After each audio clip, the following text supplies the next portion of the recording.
Vaccine passports may not be the silver bullet that they seem. Hi everyone, Jeff here, and welcome back to another Plain English lesson.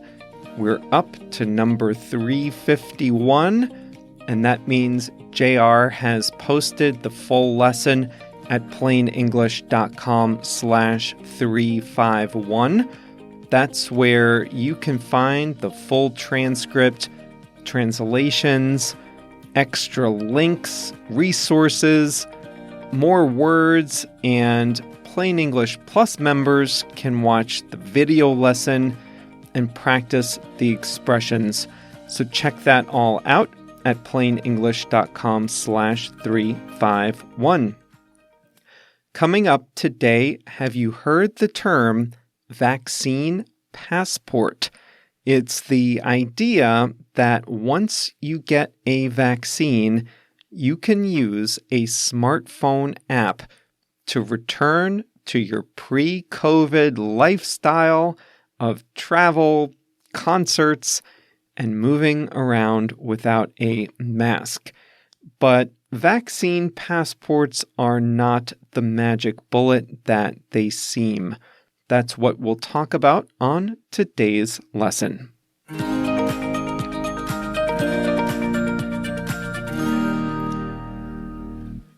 Imagine a world where bands play in packed concert halls, bar patrons push and shove through the crowd to get another round, and nobody is wearing a mask. Is it 2019? Nope.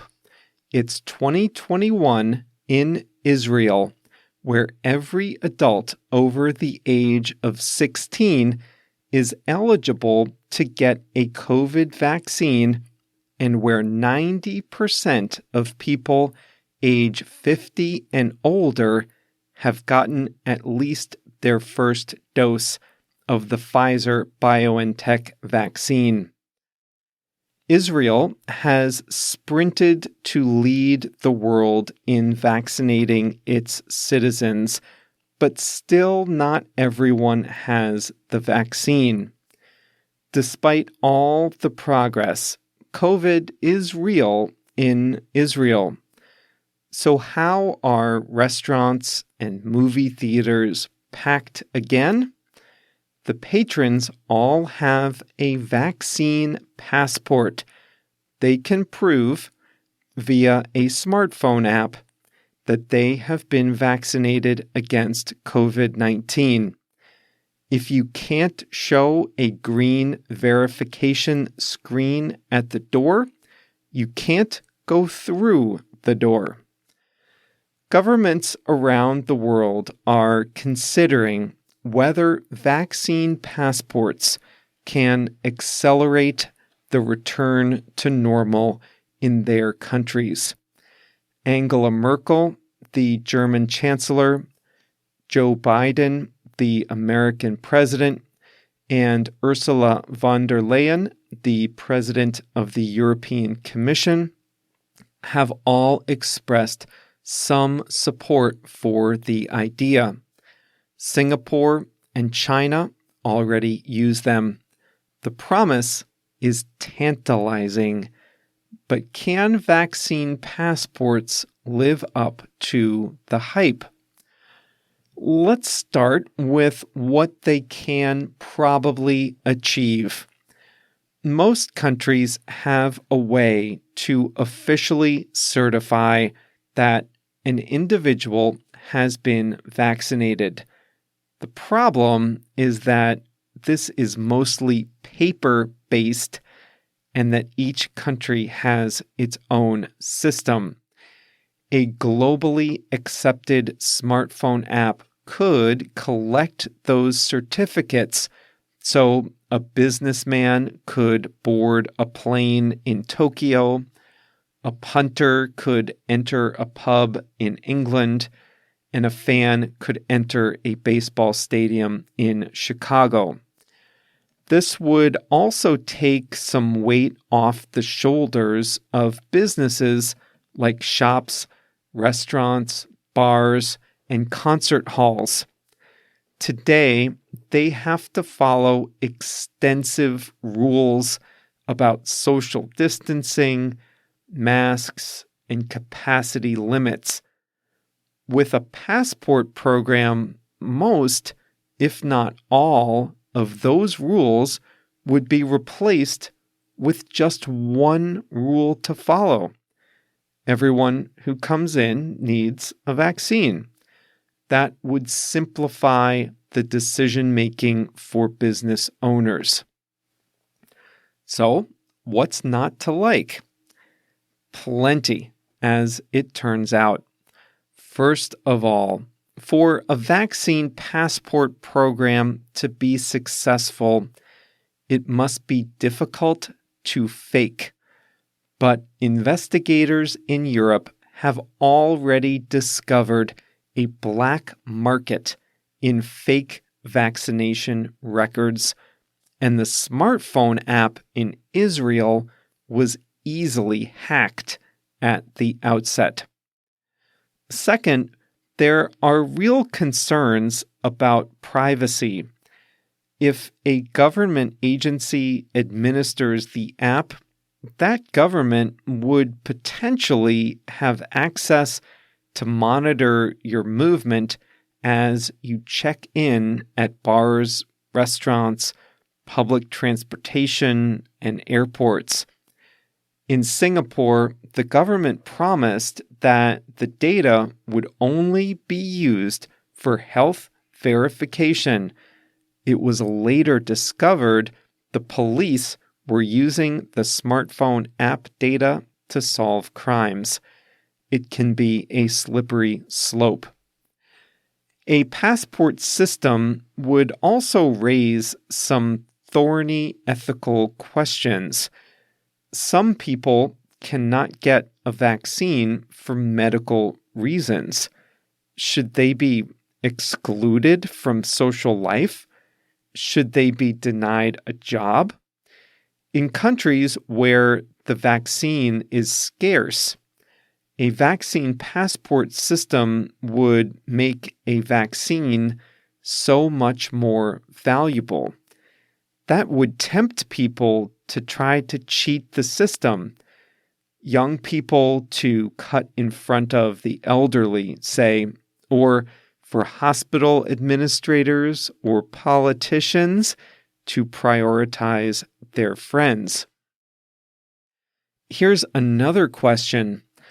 Let's say a new COVID mutation is discovered.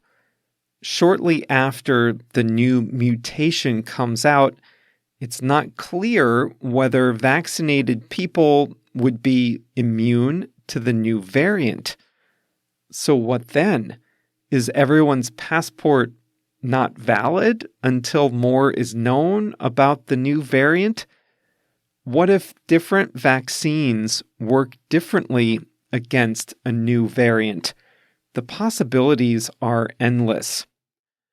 But perhaps the biggest argument against an elaborate vaccine passport program is that it might turn out to be pointless. Here's why.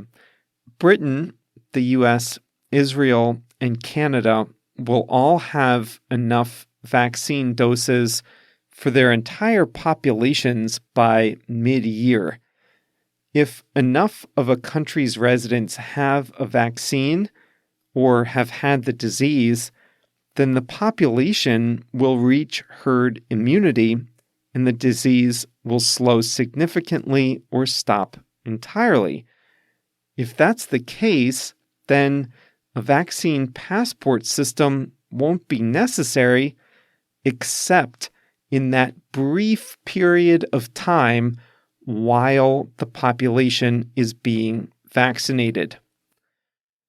The best argument for a vaccine passport system is for international travel or for countries that will take a long time to vaccinate their whole populations. Many countries in the developing world may not reach herd immunity until 2023 or beyond. Some of those countries rely on tourism. They may want to be able to welcome international tourists without putting their own populations at risk. Likewise, countries with high vaccination rates may want to open their borders again, but only to vaccinated foreigners. So the idea would be useful for jump-starting international travel. Luckily, international travel already has a good infrastructure in place for verifying identities. Airlines and immigration officials already check for passports and visas. In some countries, they even check for vaccines against diseases like yellow fever. The International Air Travel Association, a trade group of airlines and travel agents, is already working on a way to integrate vaccine status into the process of booking a flight and checking in at the airport.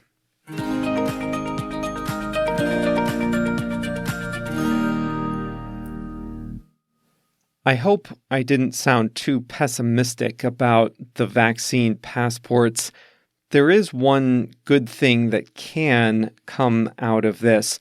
If the world is able to develop a decent vaccine verification system, one that is secure, universal, and not abused by government, and I realize that's a big if, but if that exists, then it would be ready for the next time something like this happens. Talk about pessimistic. I'm not predicting another killer disease, but it would be nice to have a global system ready in case there's another virus or another health-related issue that could impact moving around.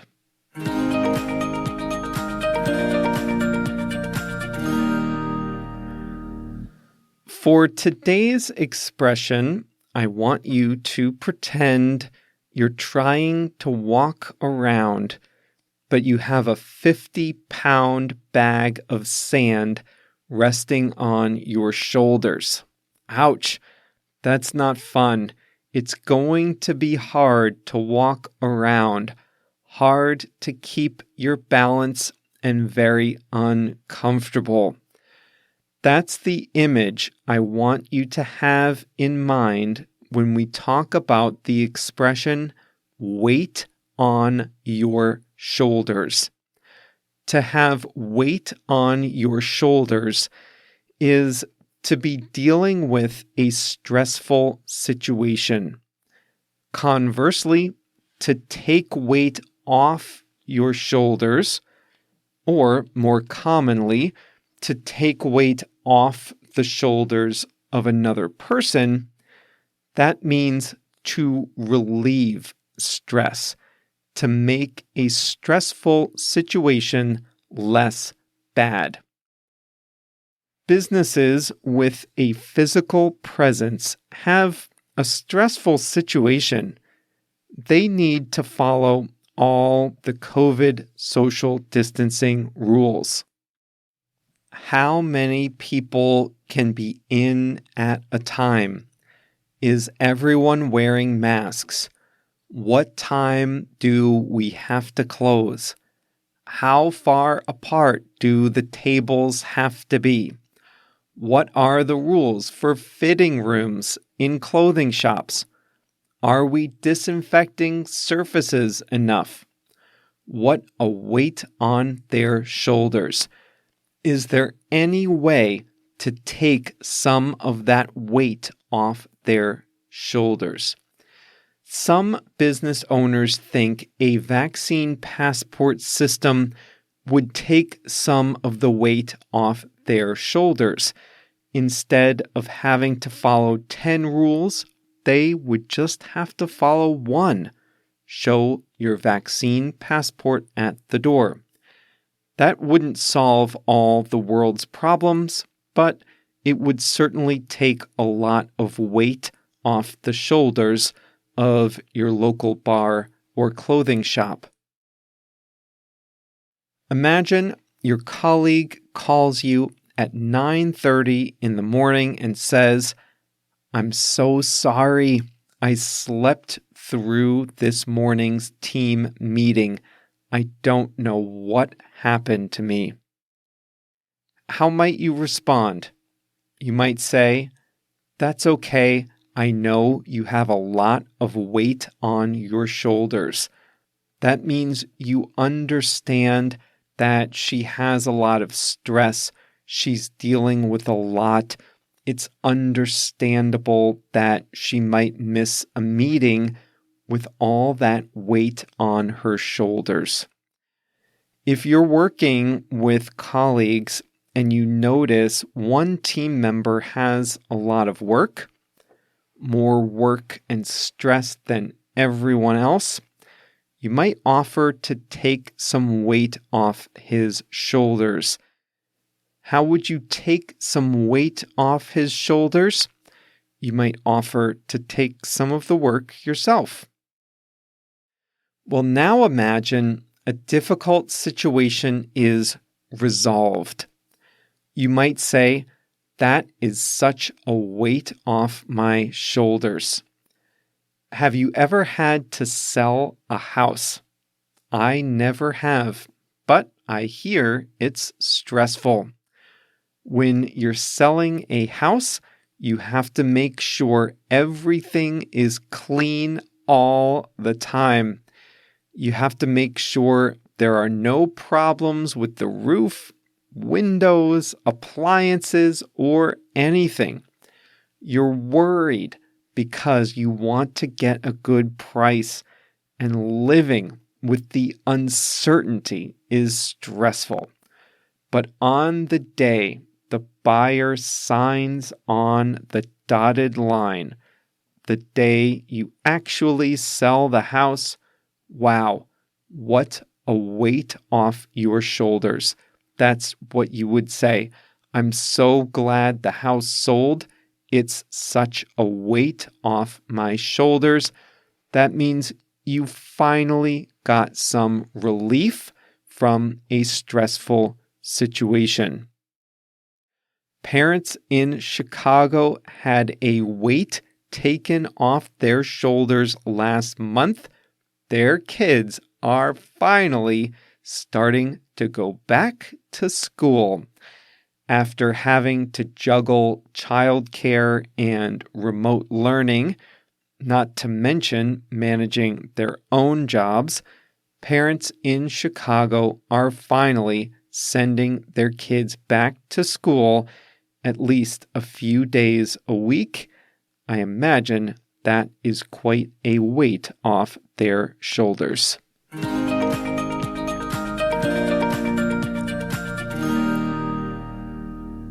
Today's song of the week is Lifted Up 1985 by Passion Pit.